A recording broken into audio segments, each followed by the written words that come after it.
book of Numbers, chapter 2 and chapter 3. And just a quick disclaimer, there's a lot of names that I haven't read through before. So bear with me as I sound them out and try to keep it going. And there's a lot of numbers. That's why it's called the book of Numbers. I feel like that's why it's called the book of Numbers, but don't quote me on that. Chapter 2 and chapter 3. Then the Lord gave these instructions to Moses and Aaron. When the Israelites set up camp, each tribe will be assigned its own area. The tribal divisions will camp beneath their family banners on all four sides of the tabernacle, but at some distance from it. The divisions of Judah, Issachar, and Zebulun are to camp toward the sunrise on the east side of the tabernacle beneath their family banners. These are the names of the tribes, their leaders, and the numbers of their registered troops. The tribe of Judah, their leaders Nahshon, son of Amminadab, their number being 74,600. The tribe of Issachar, leaders being Nathaniel, son of Zuar, number being 54,400. The tribe of Zebulun, the leader being Eliab, son of Helon, number being 57,400. So the total of all the troops on Judah's side of the camp is 186,400. These three tribes are to lead the way whenever the Israelites travel to a new campsite. The divisions of Reuben, Simon, and Gad are to camp on the south side of the tabernacle beneath their family banners. These are the names of the tribes, their leaders, and the numbers of their registered troops. The tribe, Reuben, leaders being Elizur, son of Shedeur, number being 46,500. The tribe of Simon, leader being Shalumiel, son of Jerishaddai, number being 59,300. The tribe of Gad, leader being Eliasaph, son of Jul, number being 45,650. So the total of all the troops on Reuben's side of the camp is 151,450. These three tribes will be second in line whenever the Israelites travel. Then the tabernacle, carried by the Levites, will set out from the middle of the camp. All the tribes are to travel in the same order that they camp, each in position under the appropriate family banner. The divisions of Ephraim, Manasseh, and Benjamin are to camp on the west side of the tabernacle, beneath their family banners. These are the names of the tribes, their leaders, and the numbers of their registered troops. The tribe of Ephraim, leader being Elishama, son of Ammihud, number being 40,500. The tribe of Manasseh, leader being Gamaliel, son of Pedazur, number being 32,200. And the tribe of Benjamin, leaders being Abidan, son of Gideon, number is 35,400. So the total of all the troops on Ephraim's side of the camp is 108,100. These three tribes will be third in line whenever the Israelites travel. The divisions of Dan, Asher, and Naphtali are to camp on the north side of the tabernacle beneath their family banners. These are the names of the tribes, their leaders, and the numbers of their registered troops. The tribe of Dan, leader Achiezer, son of Ammishaddai, number being 62,700. The tribe of Asher, leader being Pagil, son of Ochran, number being 41,500. The tribe of Naphtali, leader being Ahira, son of Enan, number being 53,400. So the total of all the troops on Dan's side of the camp is 157,600. These three tribes will be last, marching under their banners whenever the Israelites travel. In summary, the troops of Israel listed by their families totaled 603,550. But as the Lord had commanded, the Levites were not included in this registration. So the people of Israel did everything as the Lord had commanded Moses. Each clan and family set up camp and marched under their banners exactly as the Lord had instructed them. This is the family line of Aaron and Moses as it was recorded when the Lord spoke to Moses at Mount Sinai. The names of Aaron's sons were Nadab, the oldest, Abihu, Eleazar, and Ithamar. These sons of Aaron were anointed and ordained to minister as priests. But Nadab and Abihu died in the Lord's presence in the wilderness of Sinai when they burned before the Lord the wrong kind of fire, different than he had commanded. Since they had no sons, this left only Eleazar and Ithamar to serve as priests with their father Aaron. When the Lord said to Moses, "Call forward the tribe of Levi and present them to Aaron the priest to serve as his assistants. They will serve Aaron and the whole community, performing their sacred duties in and around the tabernacle. They will also maintain all the furnishings of the sacred tent, serving in the tabernacle on behalf of the Israelites. Assign the Levites to Aaron and his sons. They have been given from among all the people of Israel to serve as their assistants. Appoint Aaron and his sons to carry out the duties of the priesthood. But any unauthorized person who goes too near the sanctuary must be put to death." And the Lord said to Moses, "Look, I have chosen the Levites from among the Israelites to serve as substitutes for all the firstborn sons of the people of Israel. The Levites belong to me, for all the firstborn males are mine. On the day I struck down all the firstborn sons of the Egyptians, I set apart for myself all the firstborn of Israel, both the people and of animals. They are mine. I am the Lord." The Lord spoke again to Moses in the wilderness of Sinai. He said, "Record the names of the members of the tribe of Levi by their families and clans. List every male who is 1 month old or older." So Moses listed them, just as the Lord had commanded. Levi had 3 sons whose names were Gershon, Kohath, and Merari.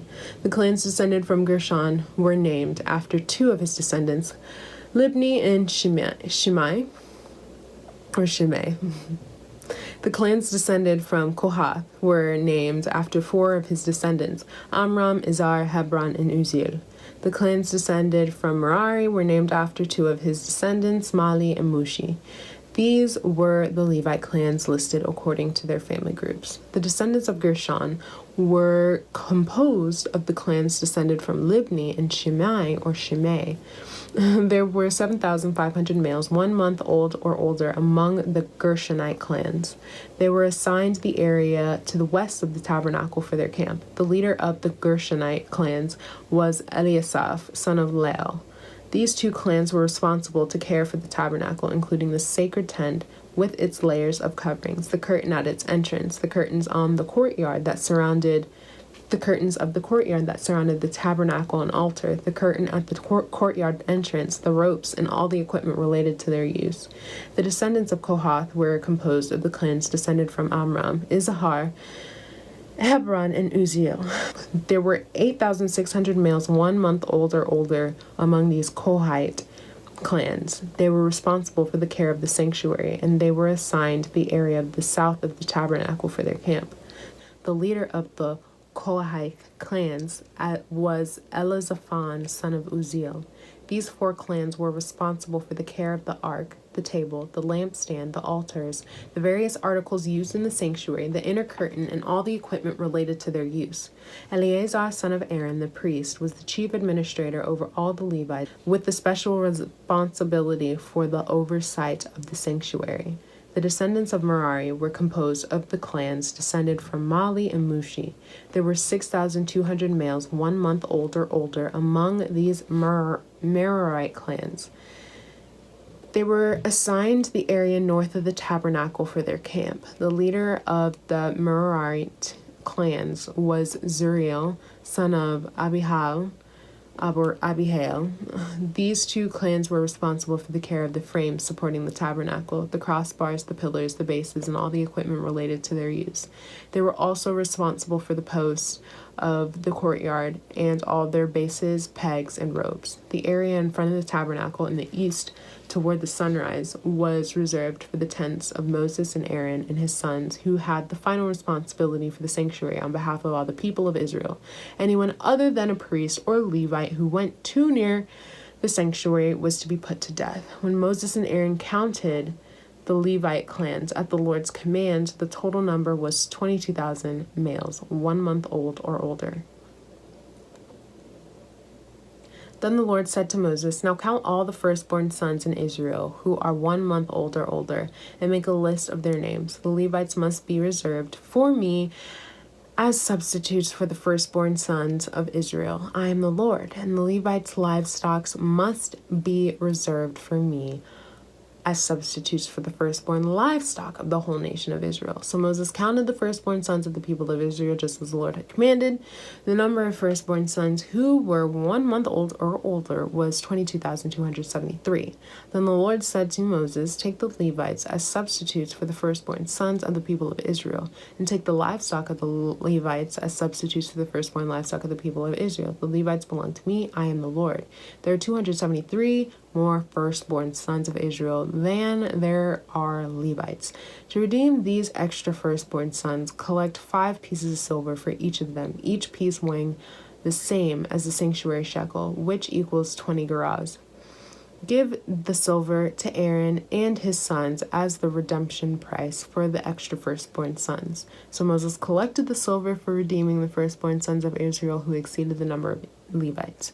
He collected 1,365 pieces of silver on behalf of these firstborn sons of Israel, each piece weighing the same as the sanctuary shekel. And Moses gave the silver for the redemption of Aaron and his sons, just as the Lord had commanded.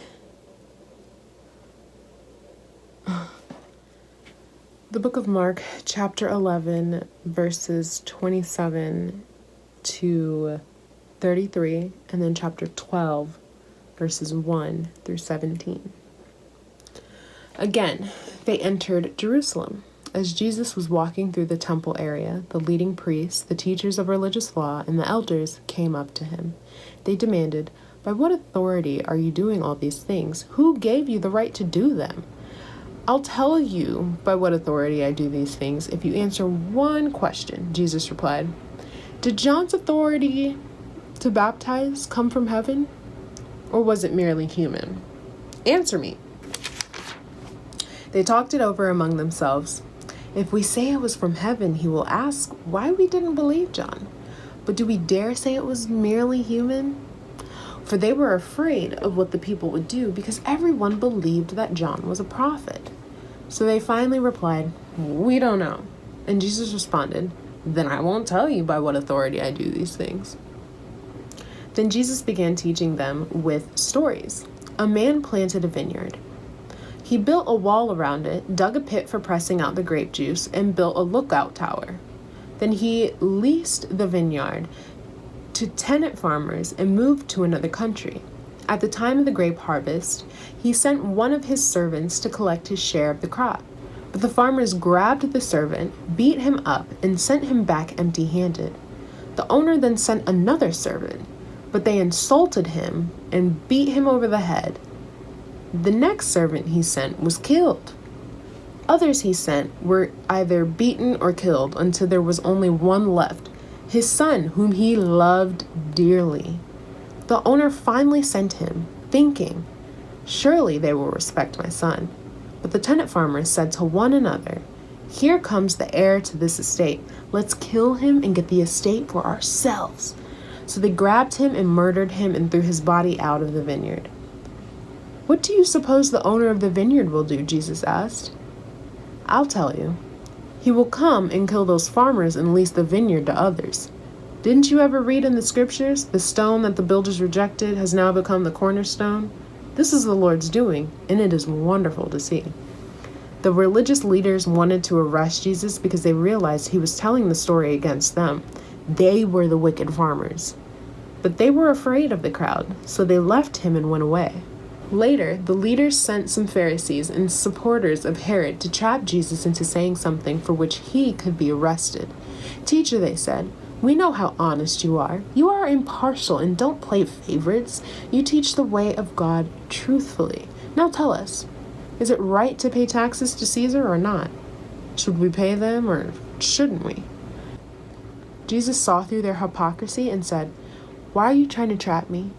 Show me a Roman coin, and I'll tell you." When they handed it to him, he asked, "Whose picture and title are stamped on it?" "Caesar's," they replied. "Well then," Jesus said, "give to Caesar what belongs to Caesar, and give to God what belongs to God." His reply completely amazed them. The book of Psalms, chapter 47. Come, everyone, clap your hands. Shout to God with joyful praise. For the Lord Most High is awesome. He is the great King of all the earth. He subdues the nations before us, putting our enemies beneath our feet. He chose the promised land as our inheritance, the proud possession of Jacob's descendants, whom he loves. God has ascended with a mighty shout. The Lord has ascended with trumpets blaring. Sing praises to God. Sing praises. Sing praises to our King. Sing praises. For God is the King over all the earth. Praise him with a psalm. God reigns above the nations, sitting on his holy throne. The rulers of the world have gathered together with the people of God of Abraham.